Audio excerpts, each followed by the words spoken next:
KC0VII Tom. This is KD0TLJ Joyce. And little doggies here. And Bill. Hey, we're getting ready to go camping for the season. It's going to be a nice weekend, it sounds like. But what we're going to do is put together a little video on how we go camping, how we set up, how we pack, and when we get done, how we unpack and dump tanks, stuff like that. Pretty much for the newbies. Kind of curious for you veteran campers out there.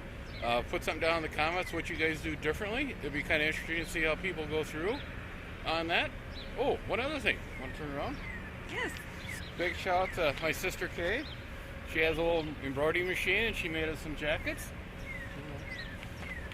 Thank you, Kay. Make it a little easier for you guys to come and find us in campgrounds and get your koozie. Yeah, and I even have a koozie. Woohoo! On that, come along for the adventure.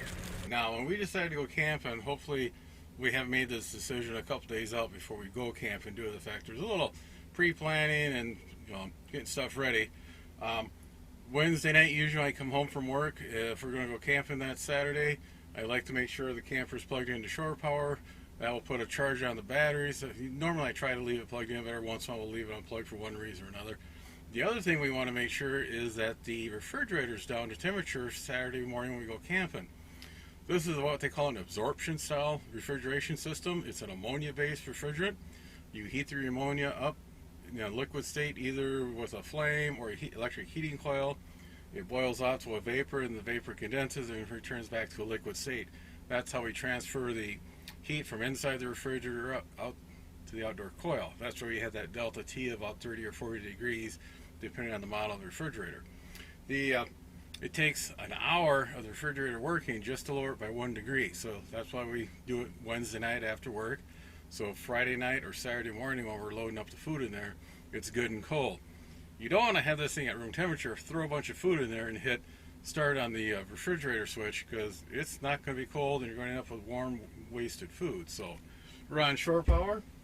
We'll turn it on, shut the doors, stay away from my Girl Scout cookie stash. Now the other thing I like to do when I'm out here is make sure this, the sink is off, because I also like to fill up the water tank on Wednesday nights too. A lot of people will tell you, oh, you don't want to take water with you when you go camping, you can fill up at the campground.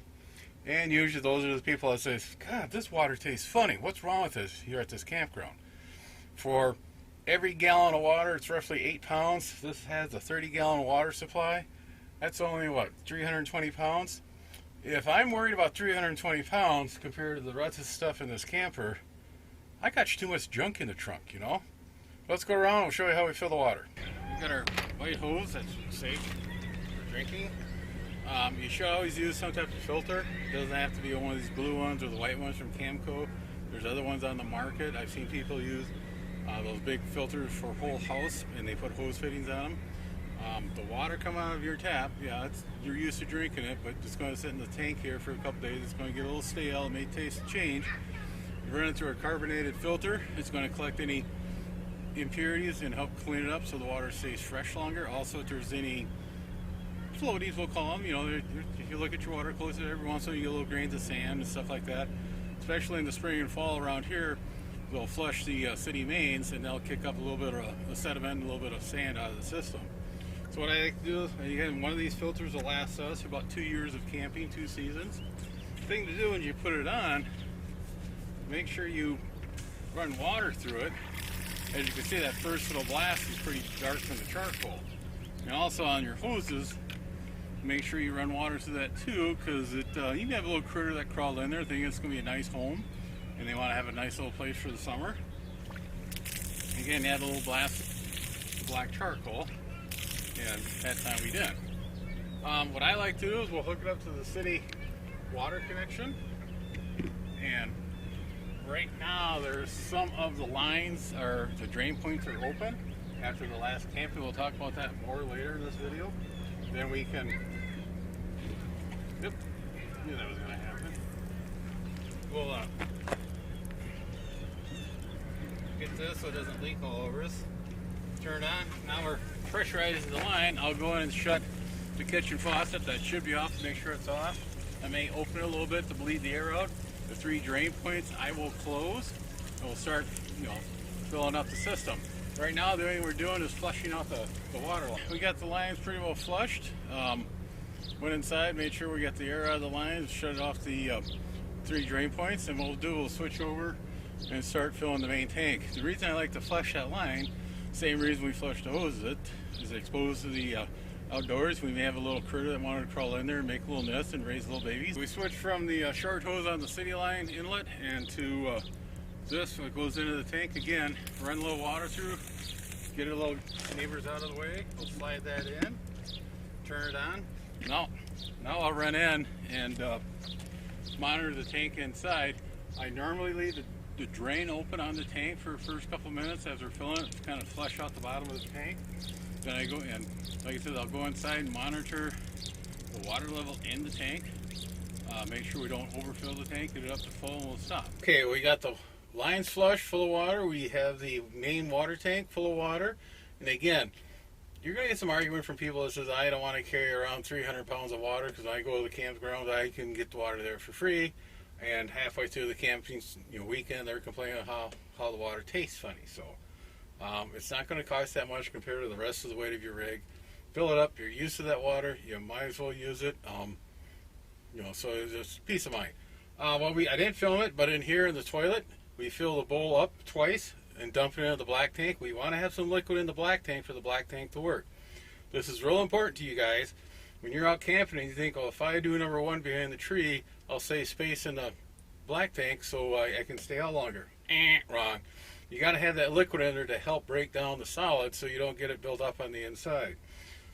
To help that, we use some of these biopacks. TLJ likes the Alpine Fresh.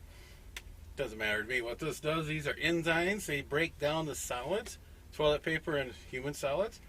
And what we'll do, like I said, now we got 2 bowls of water in the tank. We'll fill it up a third time, drop one of these in, and flush it, and let that sit there till Saturday morning. That'll help build up the enzymes. So when you start using it, it'll break down all the solids into not completely liquids, but it'll flow better. One thing different we do is on the last camping season of the year, instead of filling 2-3 bowls and put one of these in, we'll actually fill the black and the gray tank full of water, let it sit for a couple days, like I said, it's Wednesday night. Then when we get to our campground, that agitation going on the road will help clear the inside of the tank out. First thing we do is hit the dump station at the campground, dump the tanks, then I'll add one of these and start our fun. On the first camping season of the year, I'll actually drop one of these into the gray tank, usually down the kitchen sink. That tank normally doesn't get solids. It will get small solids like food bits from doing dishes or preparing food or coffee grounds. So one of these once a year kind of helps clean that out. While I'm out here doing all this, TLJ's inside, kind of making a list of stuff that we're going to have. Usually she'll have a plan of whatever meal is going to be on Saturday noon, Saturday night, something to munch on, breakfast Sunday. And depending on where we're at, we may grab lunch before we break camp, or on the way back somewhere make lunch or get lunch somewhere else. So she'll make the list of what food we need, and she'll start getting groceries Thursday, Friday, and we'll start loading up Friday night, Saturday morning. We're here at Halverson Park. Kind of go around. This is one of the county parks here in Mitchell County. It's about 2 miles south of St. Ansgar. It is one of our favorite parks. It's nice and small. This is what they call non-designated campsites, which means there's no gravel pad. You park wherever you want to. When you register, you just find the number on the nearest power pole, and there you go. And what we like to do is when we come in here, find our spot. There is no full-time camp host. They come and go throughout the day. A lot of times they'll show up right at late in the afternoon, early evening.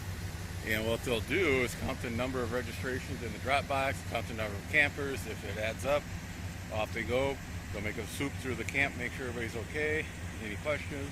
If they have an odd number of or low number of registrations compared to actual camps, they'll start going through and making sure everybody's registered. You have 1 hour to register yourself. If they have to register you, it's an added fee. So, again, that's for these parks like this campground here in Mitchell County. These are, again, non-designated stalls. You park where you want, no full-time camp host. When we come to, there's other privately owned campgrounds and other county parks campgrounds that they have designated sites. There is a concrete or a gravel parking area you park your rig on. You may have a full-time host who will register you or help you get registered.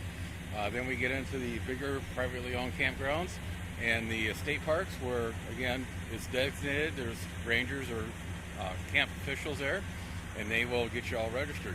Some of the private ones will escort you to your campground, your site, so you know where to go and get there easily. When we get to one of these sites, spin around here, what we like to do, this is actually one of our favorite ones here at Halverson. We'll come in and walk, kind of figure out where we're going to park the rig.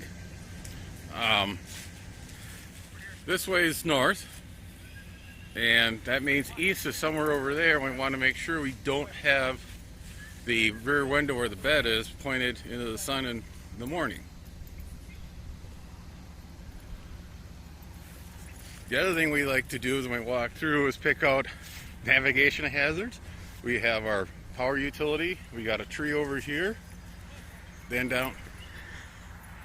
over here we got the fire ring. If you're working with a ground guide, camp host, or somebody in your camping area, what you want to do is kind of talk to them where you're going to put the rig, orientation wise, and what they should be watching as you're backing up. The thing to do when you're working with your ground guide, kind of make sure you have a plan. You know what each of you are going to do, where they're going to stand and watch, what they should be looking for. A lot of times I'll tell TLJ, get on this side and keep an eye on that tree or this branch or this tree stump, and make sure you kind of go through your hand signals. This means stop, this means comes back, this means stop real fast. So we'll go ahead and bring Pooh in here, and we'll go through our little checklist that we have, and we'll start camping. The alligator parked pretty good. Didn't put it in the drink. I was worried about doing that, being on camera. But as we come around here, we're in where we want to be. We'll check our level points.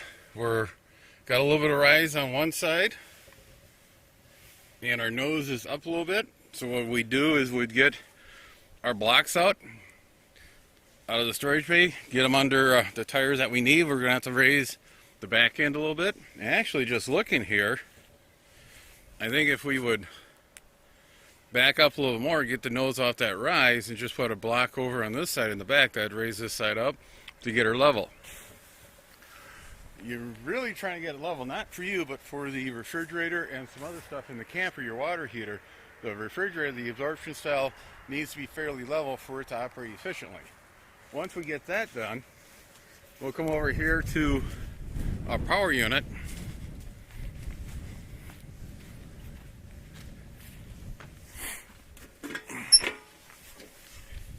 This is your typical power panel you're going to find in parks. On the very right hand side, that looks like a normal ground fault interrupter circuit you find in your homes, in your bathrooms, kitchens. That's 20 amps. The center one is a 30 amp, which we'll be using, and the one on the left side is your 50 amps, which is for your larger rigs, that your Class A's and some of your larger fifth wheels, and even some tow trailers are 50 amps. Easy way to tell if you're 50 amps is how many air conditioners you have on. If you got one on the roof, you're probably a 30 ampere. That's 120 volts. If you're a 50 ampere, that's 240 volts. That way you can use both air conditioner at once. One must item you have to have. After you buy the rig, first thing you need to buy is some type of surge suppressor for your camper, for your investment of it. You've spent a lot of money on her. You want to make sure you don't damage it in some of these campgrounds or places where you may have power that's marginal. Yeah, it's real easy on a hot summer day. Everybody's running their air conditioners. The voltage in these parks may drop down to a dangerous level, or during a thunderstorm, you may have a nearby lightning hit, and they'll send a surge down the line, which will damage a lot of stuff. If you don't believe me, ask one of my sisters. She was at a campground. They were tree trimming, and they dropped a tree branch. It hit the 15,000 volt line, which is usually the line that runs on the upper side of a power pole. That fell down onto the feeder into the campground. The 240 volt feeder, so it was on a transformer, and there's a lot of snap, crackle, pop going on. But on these things, these come in 3 different flavors. There's some smaller, we'll call them the Econo line. They've just got LEDs. I'll tell you it's safe or not safe, high voltage, low voltage, good voltage. If all the faces or all the wires are wired correctly. Then you have the medium line like this one. This actually has a little LCD display that will tell me if there's something wrong, what it is, like a hot neutral, missing neutral, reverse polarity, high voltage, low voltage. And then there's the top of the line premiums. They have no display. You actually use an app from your phone or your tablet device, and you connect through Bluetooth, and you can bring it up anytime. It'll send you messages. These things, they just real simple, plug in. And what they have is, this one has like a 2-minute delay. When you apply power, or if you lose power, it will wait 2 minutes, then it will turn power onto the camper. The reason they do that, if you're running your air conditioner and you lose power, the air conditioner has what we call a high head pressure. You have to know a little about refrigeration, but we have a high side and a low side.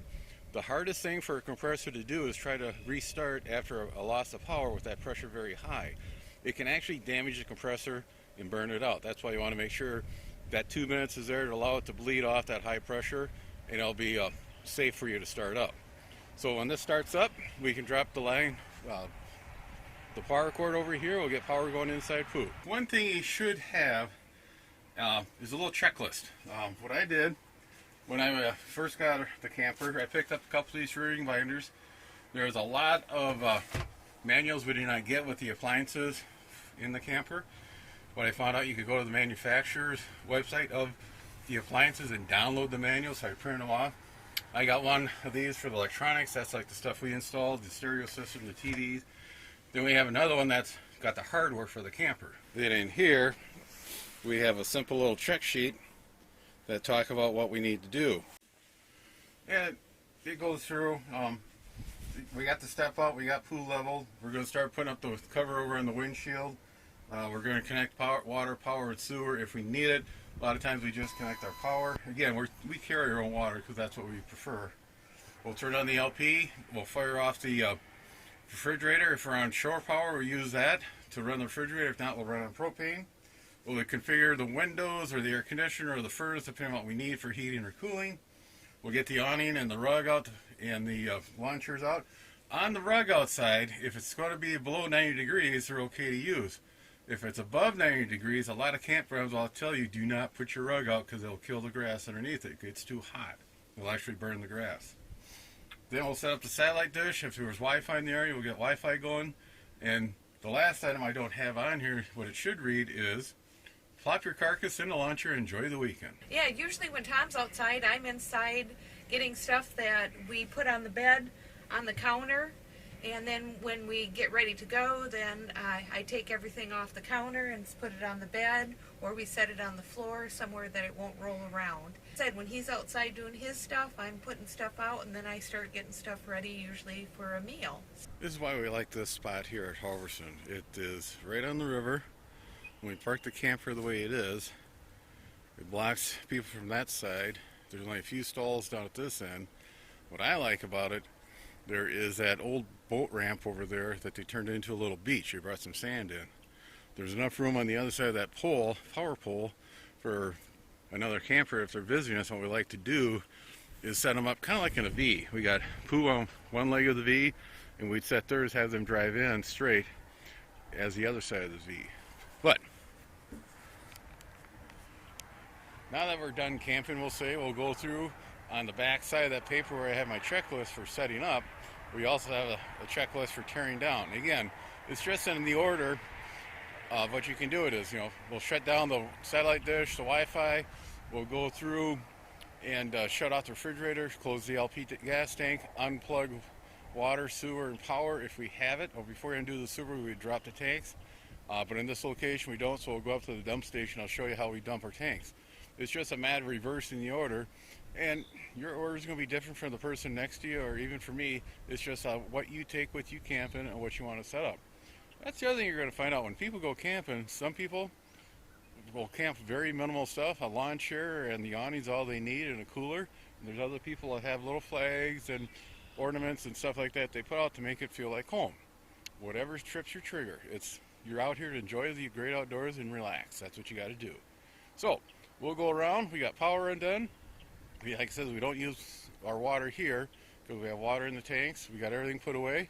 We'll run up to the dump station and we'll kind of quick walk through on how we dump our tanks. And the very last item that's on that tear down sheet is when you got everything put away, you're ready to pull out of the campsite, is walk the campsite. It's amazing what people will leave behind. And like when we said, when we come in, I'll walk the campsite, and I have found sunglasses, tent stakes, knives, spoons, forks, silverware, water pressure regulators. It's amazing. What normally happens, people are start packing up and they get distracted and they can't remember, they forget about it. That's the other thing. We'll talk about this more when we get into the etiquette in a couple of videos from now. We'll kind of revisit campground etiquette. When somebody's backing in, don't run over there and interrupt them. When they're tearing down or setting up, don't go in there and start asking questions about the rig. Wait till they're done, wait till they're in their lawn chair, where they're all done tearing down, ready to get in to pull out, then say, hey, by the way, what type of satellite dish is that, or what type of antenna is that? Not while they're actually in the process, because it's very easy to lose your train of thought as you're packing up or tearing down. So we're here at the dump station. Typical dump station you'll see, where you have a little manhole that you stick the stinky slinky in. Around the back of the sign, there's water. And again, dump stations for registered campers only. What we'll do on poo here is we'll hook the stinky slinky. We got a short chunk of clear hose material, about 6 inches long, of hard plastic. You want to be able to see what is flowing out of the tank when it's clear. So what we'll do is run the stinky slinky from here over to the manhole, and we'll run the garden hose. It's a special hose. It's not. We just use it for dumping the tank because we don't want to cross-contamination. We have 2 flushers here. Your camper may have built-in flushers. If it does not have a flusher, you may want to run the hose into the stool in the bathroom and add water that way, because we want to flush all that, everything out of it. What I do, I hook it up to the flusher on the black tank, start adding water, and you notice a change of pitch of when that head is now underwater. Then I'll dump the tank till it's pretty much all the flows out of it. I'll close the valve, open up the gray tank, and again, still have the flusher going, getting a little water on the black side, excuse me. When the gray tank is empty, I'll close that, open up the black tank again, disconnect the hose, and if there's no line, as you can see here, we have no line, I would actually hook the flusher up to the gray tank and just shoot that with water. Now, again, you shouldn't have any large solids in the gray tank. You may have some small food solids from cooking and doing dishes, preparing your meals. You don't have to flush it every time. I try to flush it like every 3 or 4 times, just so keep it nice and clean inside, give us more room. Then we're all done. The stinky slinky goes back on its little carrier back here on the bumper. Take the hose, rinse everything down. Some people like to wear gloves, some people don't. It's how you feel. We're back home. One thing we do is we got a little spot here behind the greenhouses. We park her and we make a little assembly line. TLJ's in the kitchen, and I will start hauling everything out of the refrigerator, dirty dishes, dirty clothes, pretty much everything we don't want to leave in here. Any food we pull out and take it in there, and she sorts it and puts it away or throws it in the laundry room. Then the 3 drain points in the water system, there's 2 under the bed. I pop that, and there's one by the pump. I open that up. Then we open up this kitchen faucet. That's going to allow air to get it behind the water and help drain it. And also pull the drain plug on the main water tank. And it may be whole, and usually there's like 5 to 10 gallons of water left. It takes a little bit for it to drain out. Again, we leave the cabinet doors open, get air circulation around here so we don't have any mold. If we do come across with a leak in the roof, we'll be able to see it easier. Because this has got an all-metal roof, so if it's going to leak, it's going to leak in the seam that runs around where it attaches to the sidewall. So that's why I always like to leave those open. Another thing we do, we'll head out here. Like I said, we'll put it unbalanced or unlevel the rig on purpose. So we got a little ramp under that front tire. That's going to allow the water that accumulates up on the roof to run off. We got shore power connected, so we're trickle charging the batteries, and in case we have to come out here for some reason this week, we got power. We can move in here on a moment's notice if we have to for whatever reason. Yep. So that's kind of the basic how we camp, a little setup. Your checklist, and that's a living document. That's going to change on depending on what stuff you're going to bring with you. Today, going over with you guys, I realized I could change and add and remove a few items. I'll probably do that here next. So, anything you got to say? Nope. Just going to enjoy the campfire tonight. Ooh, campfire. Yes. That means more work for me. So, On that, what? On that, take care, everybody. Have a safe summer. 7-3. Be sure to tell your friends, neighbors, other hams. Subscribe, hit that bell to get notification when new videos come out. Add comments below. 7-3, everybody.